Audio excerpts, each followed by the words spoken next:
السلام علیکم ورحمۃ اللہ وبرکاتہ۔ ہم اہل سنت والجماعت کا عقیدہ ہے کہ حضور اقدس صلی اللہ علیہ وسلم آخری نبی ہیں۔ آپ کے بعد کوئی نبی آنے والا نہیں، آپ کے بعد کوئی رسول آنے والا نہیں۔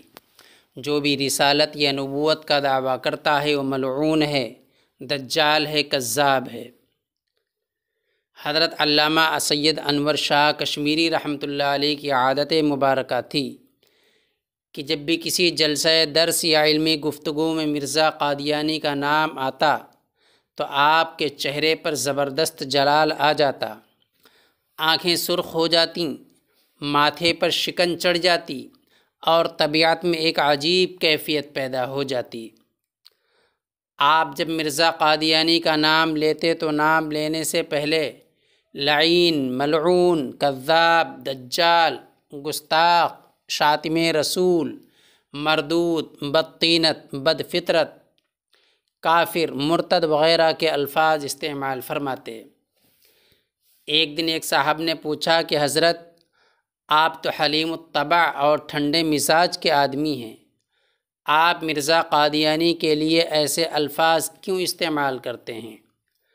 تو آپ نے فرمایا، میاں، جس طرح حضور اقدس صلی اللہ علیہ وسلم سے محبت رکھنا ایمان ہے، اسی طرح آپ کے دشمنوں سے نفرت اور بغض رکھنا بھی ایمان ہے۔ رحمت عالم صلی اللہ علیہ وسلم کا سب سے بڑا دشمن مرزا قادیانی ملعون تھا۔ جس شخص کو مرزا قادیانی سے جتنی نفرت ہوگی، اس شخص کو حضور اقدس صلی اللہ علیہ وسلم سے اتنی ہی محبت ہوگی۔ مرزے کے بارے میں میرا یہ الفاظ استعمال کرنا رسول اللہ صلی اللہ علیہ وسلم سے محبت کی دلیل ہے۔ تم اپنے باپ کے دشمنوں کو اور حکومت اپنے باغیوں کو برداشت نہیں کر سکتی، تو میں حضور اقدس صلی اللہ علیہ وسلم کے دشمن کو کیسے برداشت کر لوں؟ تو علامہ انور شاہ کشمیری رحمۃ اللہ علیہ کی قادیانیت سے نفرت اتنی سخت تھی، یہ نفرت اس بات کا پتہ دیتی ہے کہ آپ کو حضور صلی اللہ علیہ وسلم سے کتنا لگاؤ تھا، آپ کو حضور اقدس صلی اللہ علیہ وسلم سے کتنا عشق تھا۔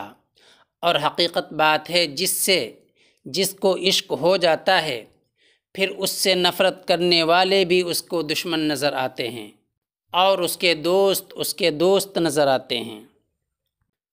اور اسلام کا سب سے بڑا دشمن، اللہ اور اس کے رسول کا سب سے بڑا دشمن، سب سے بڑا ظالم، ملعون اور مردود، مرتد، کافر وہی ہے جو حضور اقدس صلی اللہ علیہ وسلم کی نبوت اور رسالت پر ڈاکہ ڈالے، جو حضور اقدس صلی اللہ علیہ وسلم پر تہمت باندھے، آپ پر بہتان باندھے۔ دنیا میں اس سے بڑا کوئی کافر، کوئی مرتد، کوئی ملعون اور کوئی مردود نہیں۔ اللہ تبارک تعالیٰ تمام امت مسلمہ کی حفاظت فرمائے، آمین۔ وآخر دعوانا ان الحمد للہ رب العالمین۔